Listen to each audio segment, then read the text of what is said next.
Morning everyone, welcome back to my channel. আমার নতুন আরও একটি ব্লগে তোমাদের সকলকে জানাই অনেক স্বাগত। আজকে বুধবার, তো হবে। আজকে বুধবার সকালবেলা এখন ঘুম থেকে উঠেছি, কিন্তু ঘুমের থেকে উঠেই তো আমার কি দরকার হয় জানো, চা। কিন্তু আজকে চা খেতে পারবো না, রান্নাও করতে পারবো না। তার কারণ হচ্ছে আজকে আমাদের এখানে শীতলা পুজোর উনুন উপোস, মানে আমার শ্বশুরবাড়িতে ওখানে হয়। তাই শাশুড়ি মা ফোন করে কালকেই বলে দিয়েছিল যে আজকে কিন্তু উনুন উপোস, রান্না করা যাবে না, মানে গ্যাস গ্যাস মানে কোনো আগুন ধরানো যাবে না বাড়িতে। রান্না করার জন্য কোনো আগুন ধরানো যাবে না, উনুন ধরানো যায় না আর কি। তো এখনকার দিনে তো আর উনুন নেই, সব গ্যাসেই। তো ওই জন্য গ্যাসে রান্না করতে পারবো না বলে 1 মিনিট দাঁড়াও, তোমাদের দাদাভাই ফোন করছে। এই দেখো, যেহেতু আজকে রান্না করতে পারবো না, ওই জন্য ওভেনটাও আজকে পাঠিয়ে দিয়েছি সার্ভিসিং করাতে। ওই যে ওভেনের যেই মাঝখানের ওটা কিনেছিলাম, ওটা তো ঠিক মতো আসছে না। বলেছিল দোকান থেকে যে নিয়ে আসবেন দোকানে, আমরা ঠিক করে দেবো। তো ওই জন্য আর সার্ভিসিংয়েরও দরকার ছিল, একটু পোড়া পোড়া দাগ হয়ে গেছিলো কেমন নিচ দিয়ে, গ্যাসের নিচেটাও আর উপরটাও, ওইগুলো সব। আর কেনার পরের থেকে 3 বছর হয়ে গেছে, এখনো কোনো দিন সার্ভিসিং করানোও হয়নি। ওই জন্য ভাবলাম পাঠিয়ে দিই, আজকে যখন রান্না নেই, সন্ধ্যে মানে সূর্য ডোবার পরেই রান্না করা যাবে, উনুন ধরানো যাবে। তো এবার সকালবেলা আমার চায়ের দরকার, তাই দোকান থেকে চা আনালাম বাবাইকে দিয়ে। এই যে, তো দুজন খাবো। 20 টাকা এনেছি, সোয়া চা 10 টাকা। আর বাবাই নিজের জন্য ডার্ক ফ্যান্টাসি এনেছে, বাবা এই অল্পটা তো। আর চা খেয়ে নিই। সকালবেলা আমি লিকার চাই খাই, কিন্তু দোকান থেকে আনলাম বলে একটু দুধ চাই খেলাম, কারণ দোকানের লিকার চা মুখে দেওয়ার মতো না, কিন্তু একদম। ওই জন্য আর কি করা যাবে। তো চা বিস্কুট খেয়ে নিই। আর তারপরে আজকে রান্না বান্না নেই ঠিকই, কিন্তু অনেক কাজকর্ম আছে, সেগুলো করবো। আর কালকে বাজার থেকে যেগুলো কিনেছিলাম মেলার থেকে, তোমাদের তো দেখানো হয়নি। চাটা খেয়ে নিই, তারপরে দেখাচ্ছি, দেখতে থাকো। তো চলো, কালকে যা যা কিনেছি তোমাদের দেখাই। সেরকম কিছুই না, বাবার জন্য পয়লা বৈশাখের জামা প্যান্ট কেনা হয়েছে। আর আমি তো এবার আর কিছু কিনবো না, মানে কারণ আমি ওই যে কল্যাণী গেছিলাম, কাঁচরাপাড়া গেছিলাম, ওখান থেকেই তো বেশ কিছু ড্রেস কিনে এনেছি। ওই জন্য আমার জন্য আর কিছু কিনবো না, বাবায়েরই কিনলাম। আর তোমাদের দাদাভাই কিনবে তুমি পরে।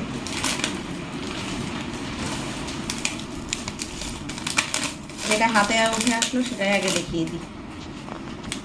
এটা এই কোথায় যেন গেছিলাম, কসমো বাজারে গেছিলাম, ওখান থেকে জামা কাপড় মেলা ক্লিপ কিনেছি কয়েকটা।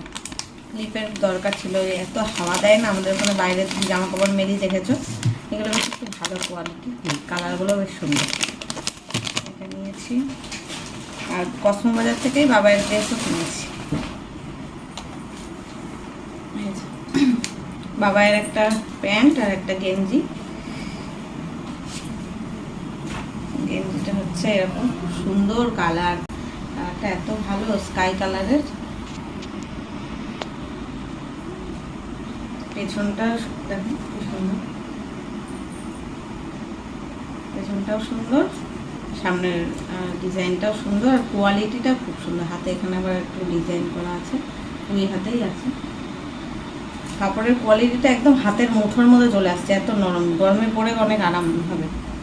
আর এর সাথে ম্যাচিং করে একটা নীল রঙের প্যান্ট নিয়েছি, হাফ প্যান্ট। কটন জিন্সের যে হাফ প্যান্টগুলো, এগুলো খুব কাপড় কোয়ালিটি খুব সুন্দর, একদম সফট কাপড় হয়। কিন্তু এই প্যান্টের থেকে গেঞ্জিটার দাম বেশি, জানো, প্যান্টের দাম কম, প্যান্টের ডবল দাম গেঞ্জির। আর মেলার থেকে আমি একটা ক্লিপ আর একটা কানের দুল নিয়েছি। কানের দুলটা কত সুন্দর না, কুন্দানের না কি বলে এগুলোকে, এই পাথরগুলোকে, বেশ সুন্দর। কালারটা কি বলতো, এই বেগুনি বেগুনি কালার। এটা কিনলাম, আমার অনেকগুলো বেগুনি কালার ড্রেস আছে। আর মেন করে ওই যে আমার পুজোর সময় একটা বেগুনি রঙের শাড়ি কিনেছিলাম না, ওটার সাথে পরার জন্য এটা নিলাম। আর আমি চাইছিলাম পিঙ্ক কালার নিতে, কারণ আমি একটা পিঙ্ক কালারের ওই 3 পিস সেট কাঁচরাপাড়া থেকে নিয়ে এসেছি ওটার সাথে পরার জন্য। কিন্তু ওরকম ওটা পিঙ্ক না, রানি কালার, কি রানি কালারের না, আমি পেলাম না। পেলাম সব হালকা হয়, মানে এই ধরনের ডিজাইনের মধ্যে সব হালকা কালার রয়েছে। হয় এই বেগুনিটা নিতে হবে, মানে বেগুনি টাইপের যে বেগুনি টাইপের পিঙ্ক এরকম একটা রয়েছে, আর একদম বেবি পিঙ্ক কালার সেটা রয়েছে। তো ওই জন্য এটাই নিলাম। এই কালারটা অনেক কিছুর সাথে পরা যাবে। আমরা একটা কদিন আগেই ফ্লিপকার্ট থেকে যেই কুর্তিটা নিলাম ওটাও কিন্তু এরকম কালারের, ওটার সাথেও পরা যাবে। তারপরে আর একটাও আছে আমার ওই আলিয়া কাটের, ওটা একটু মেজেন্টা কালারের, ওটার সাথেও এটা হয়ে যাবে। ওই জন্য এটাই কিনে রাখলাম। আর ক্লিপটা ওই ঘর থেকে এনে রেখেছি। এই যে দেখো একটা কেমন লাইট জ্বলা টাইপের রয়েছে, একদম অভ্র অভ্র মতন, ভেতরটাই মনে হচ্ছে অভ্র দেওয়া। আর কানের দুলটাও চলো আর একবার দেখিয়ে দিই ব্যাক ক্যামেরায়। তো কেমন হয়েছে জিনিসগুলো জানিও কমেন্টে, ঠিক আছে? তো এখন বাবাই পড়তে বসেছে, ওর অঙ্ক পরীক্ষা 5 তারিখে আবার অঙ্ক করুক। আর আমি এখন এই পর্দাটা খুলবো, খুলে এইখানে এই ঘরের সব পর্দাগুলো লাগাবো, শুকিয়ে গেছে। আর এইগুলো সব কালকে সেই সোয়েটার জ্যাকেট কেচেছিলাম, ওগুলো সব তুলবো, এখান থেকে ভাঁজ করে সব তুলে রাখবো। এই জানলাটা পুরো ফাঁকা করবো। রান্না তো নেই, রান্না আমি কালকে রাত্রেবেলা আমার পান্তা ভাত করে রাখা উচিত ছিল, মানে গরম ভাত করে ঠান্ডা করে রাখলে ভালো হতো, জল ঢেলে রাখলে ভালো হতো। তাহলে মানে যতবার আমরা উনুন উপোস করি ততবার তাই করি, পান্তা ভাত বানিয়ে রেখে দিই, সেটাই খাই। তো কালকে তো দেখলে বাড়ি ছিলাম না, বাড়ি এসেছি প্রায় 11:30টার সময়। এবার কখন করব? মা ভাত পাঠিয়েছিল, সেই ভাত খেয়ে, আরও ভাত ছিল আমার বাড়িতেও ভাত ছিল, মা পাঠিয়েছিল, সেটা দুটো আমি কি করেছি, দুটো একসাথে মিশিয়ে, মানে অল্প একটু ভাত ছিল 1 বাটি মতো, ভাবলাম কি পান্তা ভাত করে রাখি, সকালবেলাটা তাও হয়ে যাবে। তোমাদের দাদাভাই বাবাই ওরা তো ভাত খায় সকালে, হয়ে যাবে। ওমা ভাত রেখে দিয়েছি গরমে, আমি ফ্রিজে ঢোকাইনি, এমনি বাইরেই রেখেছিলাম, জল দিয়ে রেখেছি।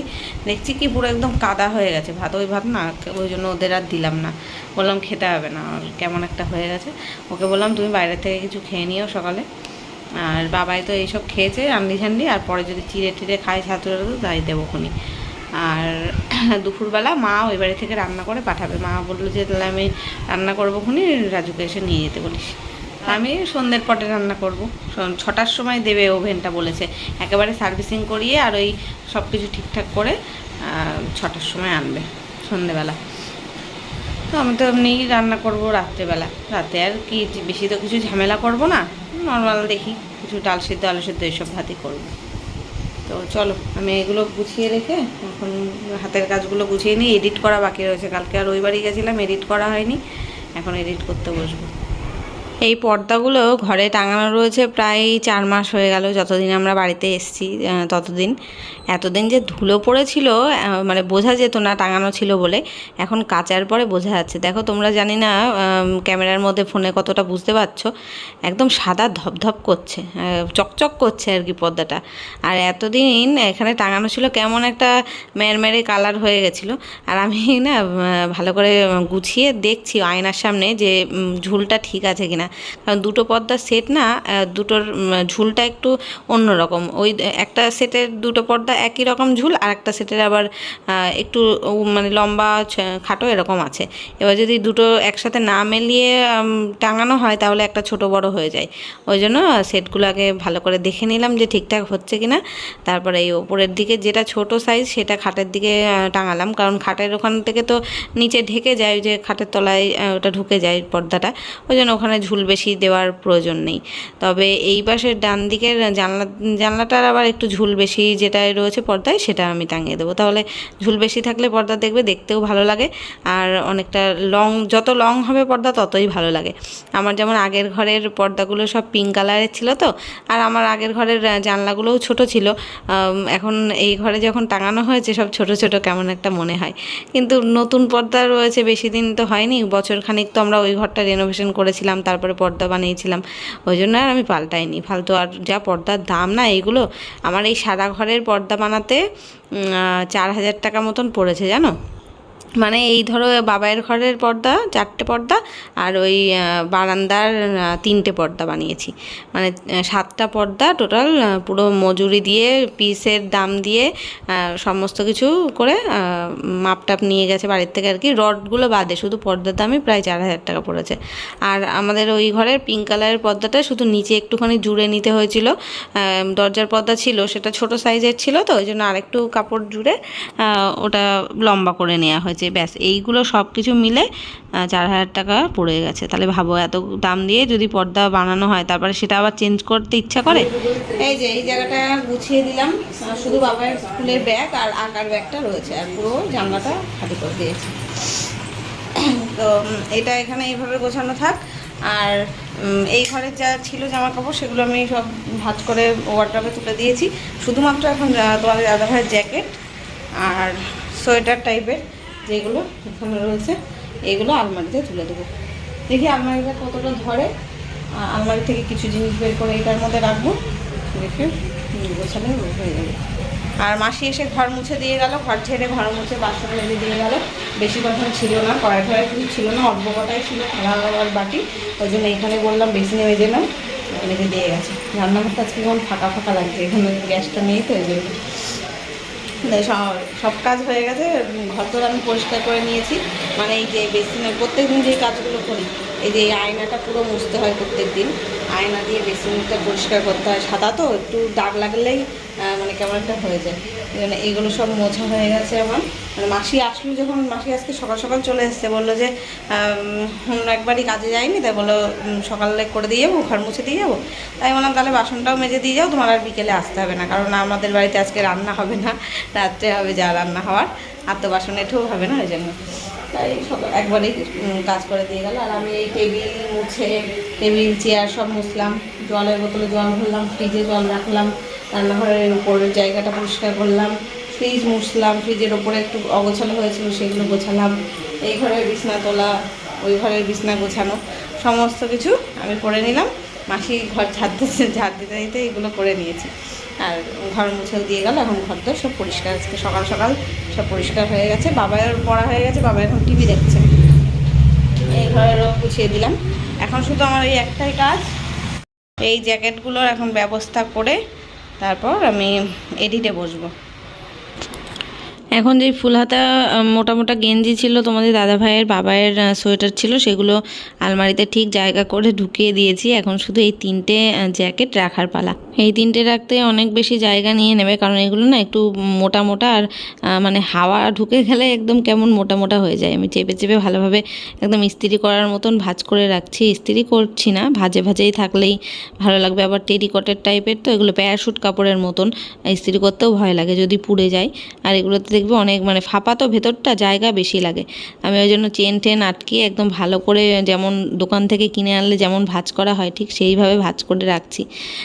আর 3টে জ্যাকেট এক জায়গায় রাখবো, একটা প্লাস্টিকের মধ্যে করে রাখবো। এই লাল জ্যাকেটটা যখন কিনেছিল, এই বছর কিনলো তো, ওটা নতুন, তো ওটার সাথে একটা প্যাকেট দিয়েছিল, সেটার মধ্যে ভরেই রাখবো ভাবছি। এই কুর্তিটা দেখো, অনেক দিন আগের আমার,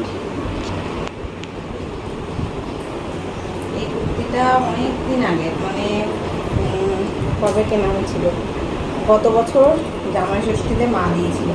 এটা পড়াই হয়নি আমার, সেলাইও করা হয়নি, পড়াও হয়নি, রং ঝুলে এতদিন ধরে আলমারির মধ্যে ছিল, আমার মনেও ছিল না যে এই কুর্তিটা আমার আছে, রং ঝুলের কুর্তি। এবার বের করলাম, গোছাতে গিয়ে পেলাম, বের করলাম এটা, এবার বাইরে রেখে দেবো, কোনো সময় পরবো। কত সুন্দর দেখো কাজ করা।